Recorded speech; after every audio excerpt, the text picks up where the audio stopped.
يا باشا انا رحت جبت تذكره درجه اولى وقلت اروق على نفسي واروح اساند النادي الاهلي وبتاع ومش عارف ايه. بص اهي تذكره درجه اولى. وقبل الماتش كده ب 10 دقايق ربع ساعه قلت لا، في ماتش البايرن والريال، قلت اما اقعد استمتع وبتاع. والحمد لله كان قرار صحيح 100% اني ما اروحش الماتش، عشان كابتن محمود قفا لسعنا ماتش امبارح. يعني اكاد اكذب ان 60% او 70% من الشعب المصري امبارح اللي بينهم جروبات واتساب هم قالوا نفس اللفظ في اللحظه اللي انت قررت ان انت ما تحسبش فيها البلن. اول حاجه كلمه من 3 حروف وبعديها شتيمه للوالده، فانت الله يكون في عونك. وطبعا خدت حسنات كتير جدا.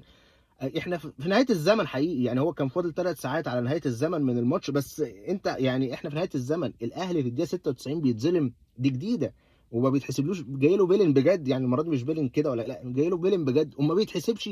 لا احنا في حاجه غريبه. اكيد انت تبع كابتن حسين لبيب، اكيد كان موعدك بقروستين ام ازرق، ما هي ملهاش غير كده. يعني انا بالنسبه لي ملهاش غير كده. انت نفضتني اقسم، خليتني اتنفض من على الكنبه اشتم، او دي اول مره اعملها. يعني نتكلم بقى جد ثانيه. دلوقتي الكرة دي ياسين مرعي اصلا هو ما عرفش يرفع الاوفر، هو رفع اوفر منتن فاسيه.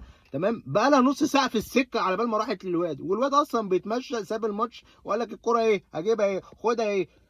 يعني انهي فار وانهي عقل ومنطق في 2026 يا محمود يا قفا تقول ان الكرة دي مش بيلين؟